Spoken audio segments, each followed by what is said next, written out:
नमस्कार दोस्तों। कार्तिक महीने में देव उठावनी एकादशी के दिन तुलसी विवाह के रूप में मनाया जाता है। जो मनुष्य शालिग्राम के साथ तुलसी का विवाह करते हैं वे इस लोक और परलोक में विपुल यश प्राप्त करते हैं। तुलसी विवाह के संबंध में कई कथाएं प्रचलित हैं। कार्तिक मास के शुक्ल पक्ष एकादशी को तुलसी विवाह कराया जाता है।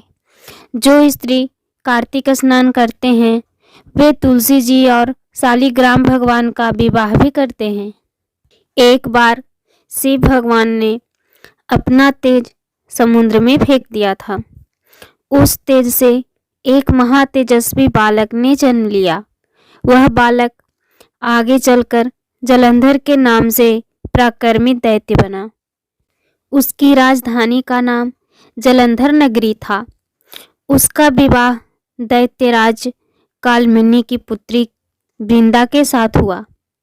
अपनी सत्ता के अहंकार में वह देवी पार्वती को पाने की लालसा से कैलाश पर्वत पर गया।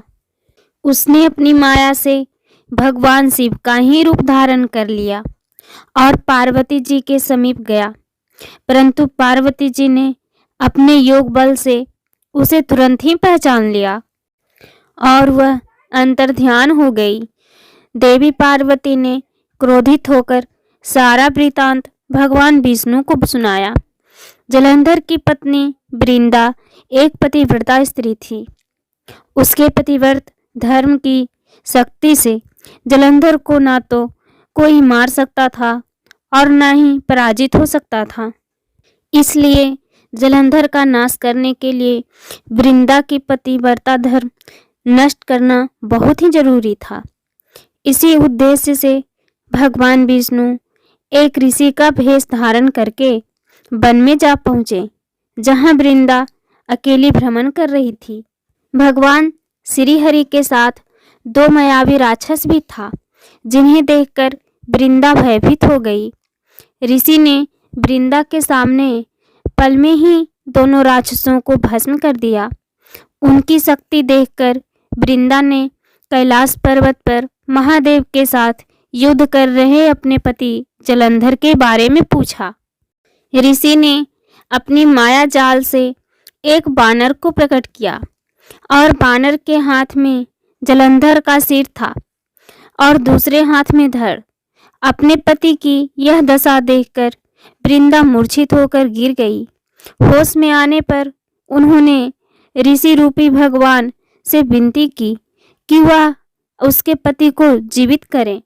भगवान ने अपनी माया से जलंधर का सिर धड़ से जोड़ दिया, परंतु वह स्वयं भी उसी शरीर में प्रवेश कर गए। वृंदा को इस छल का जरा भी आभास नहीं हुआ। जलंधर बने हुए भगवान के साथ वृंदा पति जैसा व्यवहार करने लगी, जिससे उसका सतीत्व भंग हो गया।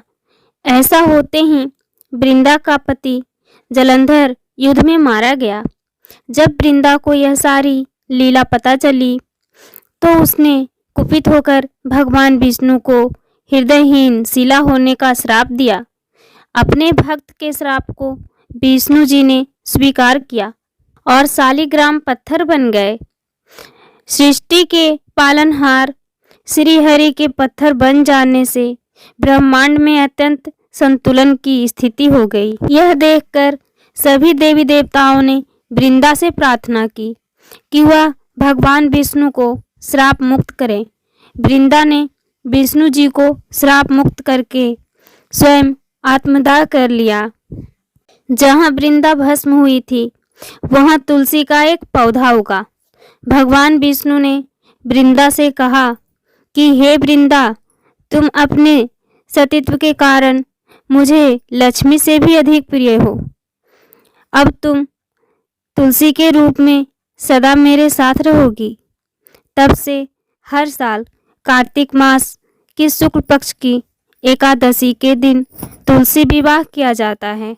जो मनुष्य तुलसी जी के शालिग्राम भगवान के साथ विवाह करवाते हैं वह इस लोक में सुख होकर अंत में मोक्ष को प्राप्त होते हैं।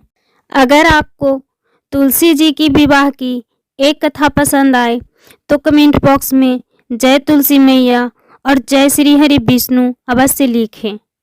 वीडियो को लाइक करें और चैनल को सब्सक्राइब करना ना भूलें। धन्यवाद।